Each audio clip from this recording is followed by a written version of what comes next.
అందరికీ నమస్కారాలు.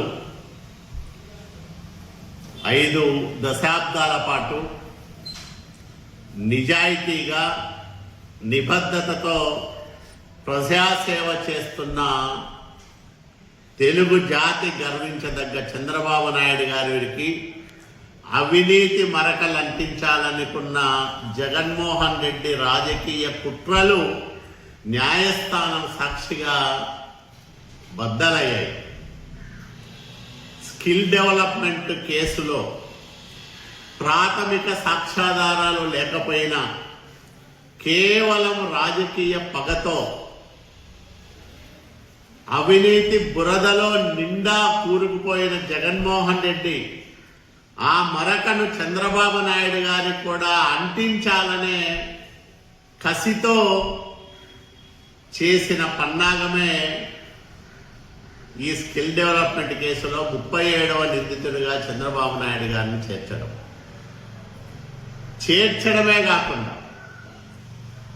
ఎన్ఎస్జి భద్రత కలిగిన ఒక నాయకుడిని, ఒక ఐజీ స్థాయి అధికారి రఘురామిరెడ్డి, ఆ రోజు నేను స్వయంగా ఉన్న ప్రత్యక్ష సాక్షిని,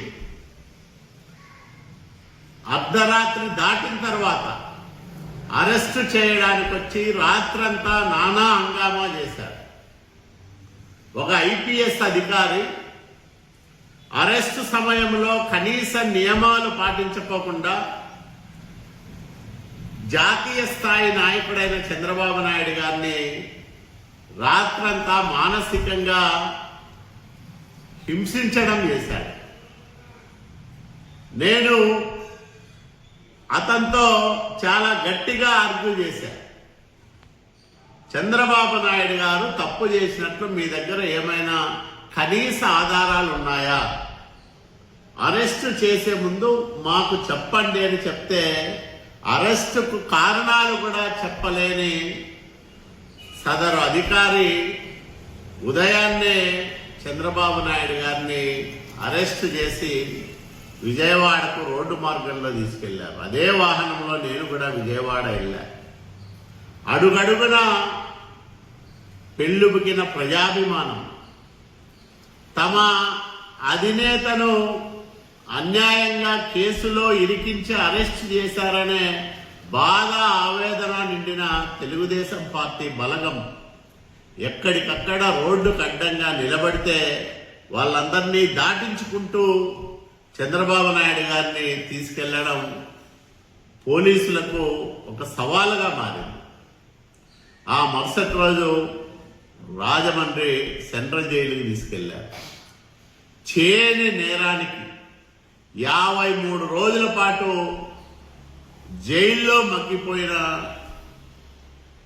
ఒక నాయకుడు ఈ రాష్ట్రం నుంచి జగన్మోహన్ రెడ్డిని రాజకీయంగా తరిమి కొట్టాలనే పట్టుదలతో బయటకు వచ్చిన విధానం మేము కళ్ళారా చూసాం.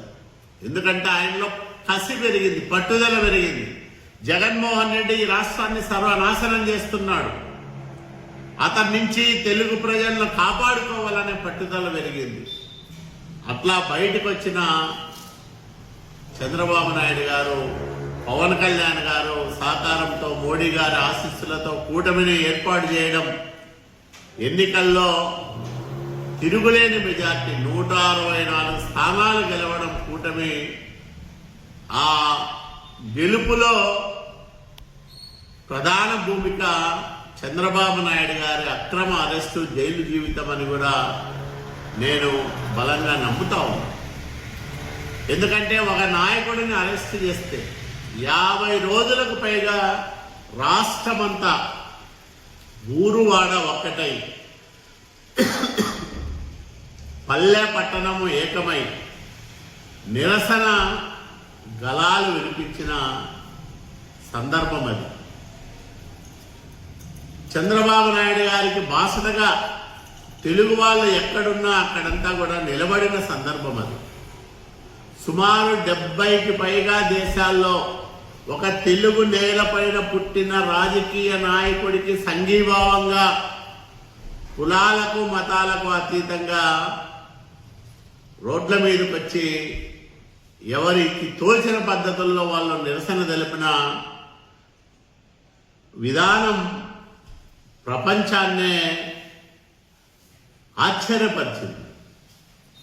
చంద్రబాబు నాయుడు గారు అనే ఒక వ్యక్తి ఆంధ్రప్రదేశ్ రాష్ట్రంలో ముఖ్యమంత్రిగా పనిచేసిన ఒక నాయకుడు ప్రపంచవ్యాప్తంగా ఇన్ని కోట్ల మంది అభిమానులు కలిగి ఉన్నారా, ఆయన కోసం ఇన్ని కోట్ల మంది నిలబడ్డారా అని ప్రపంచమంతా కూడా ఆశ్చర్యంతో చూసిన విధానం మనం కల్లారా చూశాం.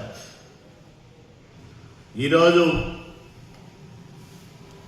నిజాలను తప్పుగా అర్థం చేసుకున్నందుకే ఈ కేసులో ఇంత ముందుకు పోయామని దర్యాప్తు సంస్థ కోర్టుకు చెప్పడం, న్యాయస్థానం ఇదొక తప్పుడు కేసుగా నిర్ధారణ చేసి కొట్టివేయడం చాలా శుభ పరిణామం.